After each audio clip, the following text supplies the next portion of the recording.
Hello again and welcome to another edition of Pinoy Airsoft. Tonight, we cover A&K's M4CQB. Taking fire! Need assistance! The Armalite design has been around a long time. It's one of the more common types you will see in the field. The first thing you will notice about this design is it's shorter than your standard M4 carbine. It features what in the real world would be the Close Quarters Battle Receiver, or CQBR. So how does this variant compare to its siblings? Let's find out by opening the box.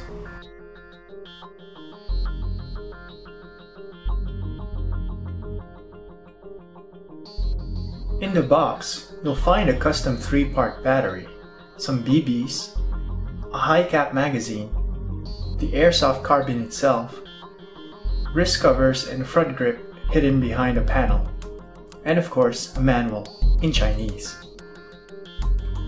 At first glance, you'll notice some nice detail.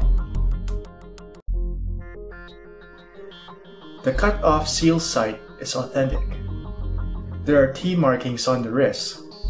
The front grip helps lift that heavy metal front end. You get a snub-length barrel with triangle sights. But what would an ACM be without its flaws?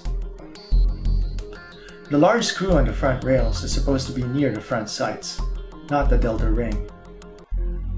Trademarks are absent on the lower receiver, and the front rails sit higher than the upper receiver. Our unit had some minor dings and scratches, and those are just the cosmetic faults. The trigger mechanism has a tendency to get stuck in semi or safe, and when it does fire, it can do about 310 FPS. Not bad, though not great. The BB spread is about the same as you'll find on most MP5 airsoft guns, around 49mm of deviation.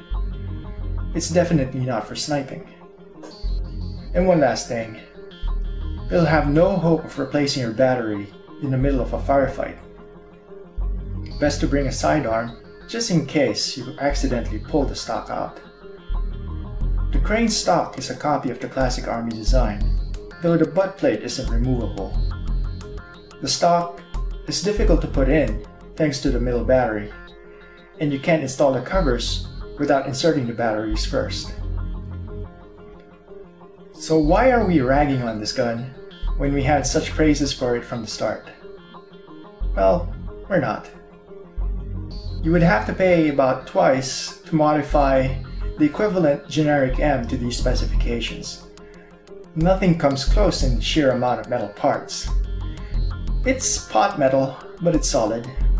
It's an ideal project gun. Like the S system before it, the gearbox is based on the Marui Type 2. Inside, you'll find steel XYT gears and an SP110 equivalent spring. It uses a closed-type cylinder, which might explain the MP5-ish BB spread. Except for a slightly larger inner lining on the cylinder and the odd-sized bushings, the internals are quite standard. The gearbox isn't reinforced, but the piston is already ported, and the air nozzle already hugs the tip of the cylinder seal. No need for a special air seal nozzle. The only obvious additions we could think of would be better lubrication and a generic M or R6 cylinder to give a better seal. On the externals, the front assembly is a one-piece design and it has a gas tube to increase rigidity. The blank space where the trademark should be doesn't have A&K stamped on it, thankfully. And since the lower receiver is plastic, you're free to etch your own trades.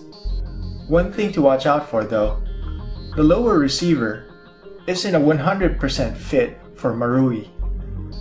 You'll need something like a Zeke lower if you want to have a full metal gun. If you're staying with plastic, pick one from a generic M. Overall, this gun is very promising for upgrades. Knowing its faults, it's still a good base for an upgrader who likes close-in scenarios. And that's it for tonight. Until next time.